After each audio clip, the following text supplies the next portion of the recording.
sebagai ibunya Uwais. Assalamualaikum warahmatullahi wabarakatuh. Perkenalkan, saya Nadifah, berperan sebagai Aisyah. Assalamualaikum warahmatullahi wabarakatuh. Perkenalkan, nama saya Asam, berperan menjadi Perkenalkan, nama saya Karul, berperan sebagai penutup. Assalamualaikum warahmatullahi wabarakatuh. Saya berperan sebagai pengurus jenazah. Assalamualaikum warahmatullahi wabarakatuh. Amin. Penduduk jalan yang menjamur. Assalamualaikum warahmatullahi wabarakatuh. Kami sebagai penduduk jalan. Pada zaman Nabi Muhammad Shallallahu Alaihi Wasallam, ada seorang pemuda bernama Uwais Al-Qarni. Ia tinggal di negeri Yaman. Ia seorang fakir dan yatim. Ia hidup bersama ibunya yang lumpuh dan buta. Uwais Al-Qarni bekerja sebagai penggembala domba dan hasil usahanya hanya cukup untuk makan ibunya. Bila ada kelebihan, terkadang ia pergunakan untuk membantu tetangganya yang hidup miskin. Uwais Al-Qarni juga memiliki penyakit sopak. Tubuhnya belang-belang. Walaupun cacat, ia adalah pemuda yang soleh dan sangat berbakti kepada ibunya. Ibunya adalah seorang wanita tua yang lumpuh. Uwais senantiasa merawat dan memenuhi semua permintaan ibunya. Tapi hanya satu permintaan yang sulit ia kabulkan. Anakku, mungkin ibu tak lama lagi akan bersama dengan kamu. Ikhtiarkan agar ibu bisa mengerjakan haji. Uwais tercenung. Perjalanan ke Mekah sangatlah jauh, melewati padang pasir yang tandus dan panas. Orang-orang biasanya menggunakan unta dan membawa banyak perbekalan. Namun Uwais sangat miskin dan tak memiliki kendaraan. Uwais terus berpikir, mencari jalan keluar. Kemudian dibelilah seekor anak lembu. Kira-kira untuk apa anak lembu itu? Tidak mungkin kan pergi haji naik lembu? Oh lala, ternyata Uwais membuatkan kandang di puncak bukit. Setiap pagi, beliau bolak-balik menggendong anak lembu itu naik turun bukit. Uwais gila, Uwais gila.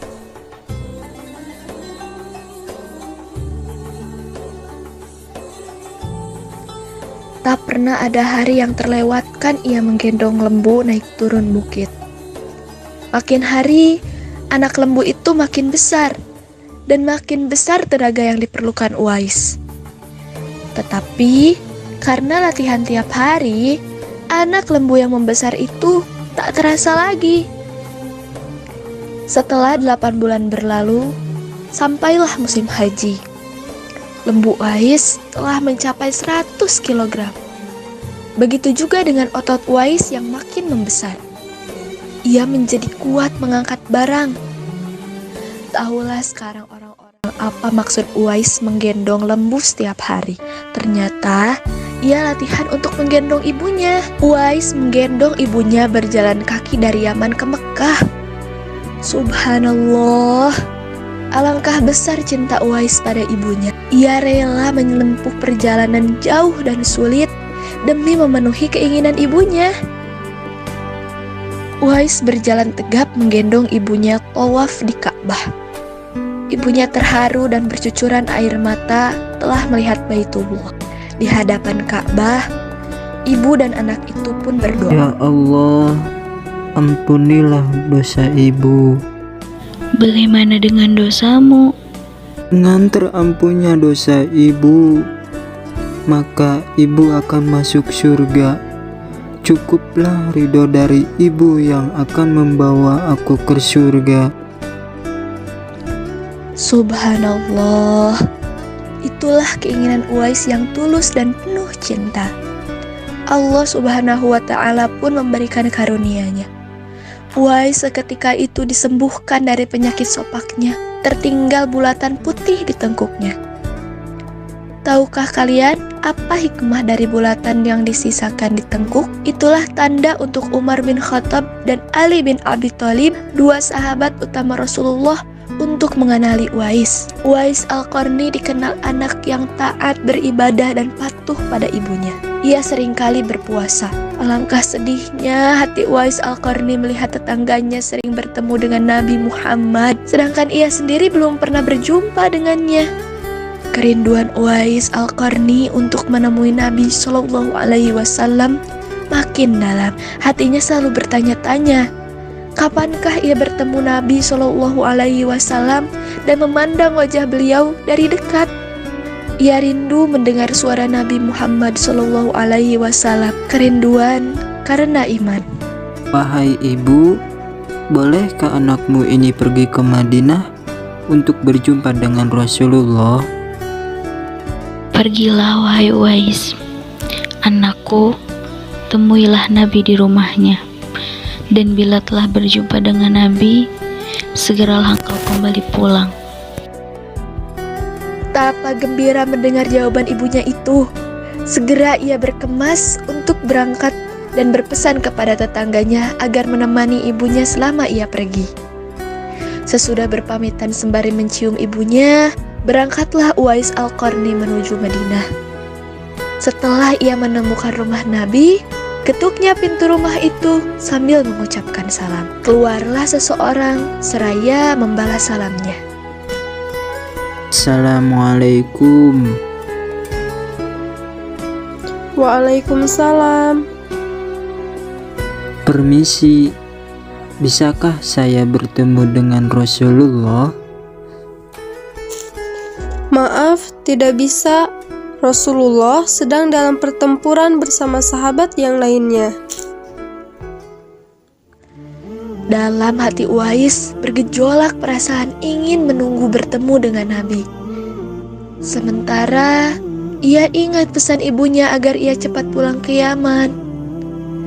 Akhirnya, karena ketaatannya kepada ibunya, pesan ibunya mengalahkan suara hati dan kemauannya untuk menunggu dan berjumpa dengan Nabi Shallallahu Alaihi Wasallam. Waktu terus berganti. Suatu ketika, Khalifah Umar teringat akan sabda Nabi Shallallahu Alaihi Wasallam tentang Uwais Al-Qarni. Khalifah Umar berbincang dengan Ali.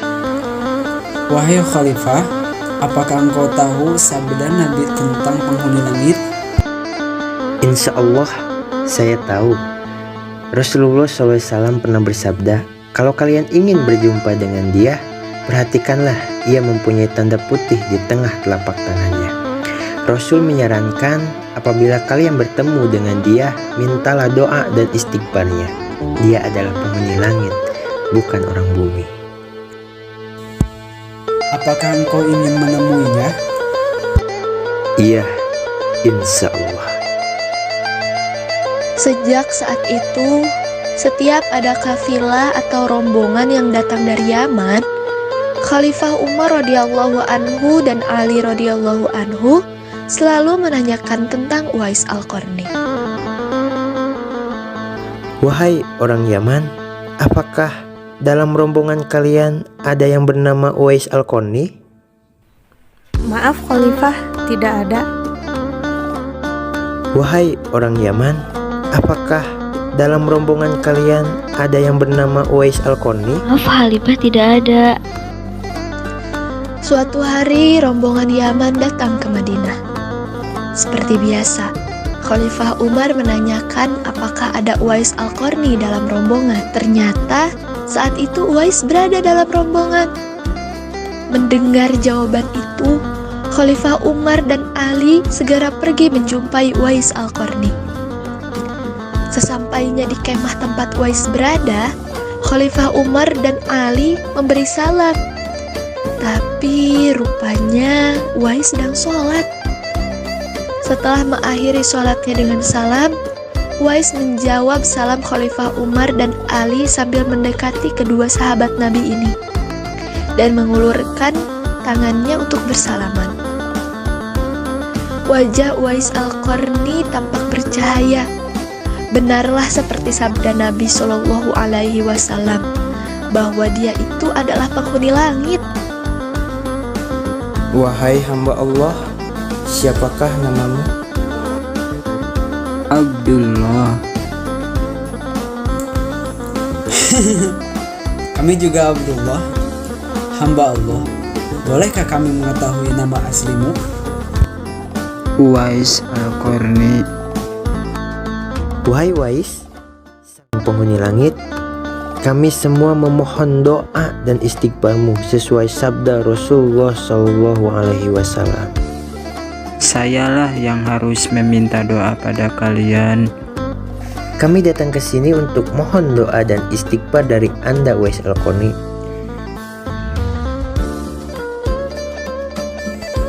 Terima kasih Uwais. Ini ada sedikit sedekah dari kami. Tidak, saya tidak mau.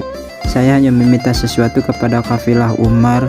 Hamba mohon supaya hari ini saja hamba diketahui orang. Untuk hari-hari selanjutnya, biarlah hamba yang fakir ini tidak diketahui orang lagi. Beberapa tahun kemudian, Uwais Al-Qarni meninggal. Anehnya, pada saat akan dimandikan, tiba-tiba sudah banyak orang yang berebut untuk memandikan. Saat mau dikafani, di sana pun sudah ada orang-orang yang menunggu untuk mengafaninya. Saat mau dikubur, sudah banyak orang yang siap menggali kuburannya. Ketika usungan dibawa menuju perkuburan, luar biasa, banyaknya orang yang berebutan untuk mengusungnya. Siapakah sebenarnya engkau, wahai Uwais Al-Qarni? Bukankah Uwais yang kita kenal hanyalah seorang fakir yang tak memiliki apa-apa, yang kerjanya sehari-hari hanyalah sebagai pengembala domba dan unta? Tapi ketika hari wafatmu, engkau menggemparkan penduduk Yaman dengan hadirnya manusia-manusia asing yang tak pernah kami kenal. Mereka datang dalam jumlah sedemikian banyaknya. Agaknya mereka adalah para malaikat yang diturunkan ke bumi hanya untuk mengurus jenazah dan pemakamannya. Berita meninggalnya Uwais Al-Qarni dan keanehan-keanehan yang terjadi ketika wafatnya telah tersebar kemana-mana. Ada seorang pengurus jenazah yang menjelaskan siapa Uwais Al-Qarni. Nabi Muhammad Shallallahu Alaihi Wasallam pernah bersabda bahwa Uwais Al-Qarni adalah penghuni langit. Nabi menceritakan kepada para sahabatnya, kalau kalian ingin berjumpa dengan dia, perhatikanlah, dia mempunyai tanda putih di tengah telapak tangannya. Nabi menyarankan apabila kalian bertemu dengan dia, mintalah doa dan istighfarnya. Dia adalah penghuni langit, bukan orang bumi. Baru saat itulah penduduk Yaman mengetahuinya.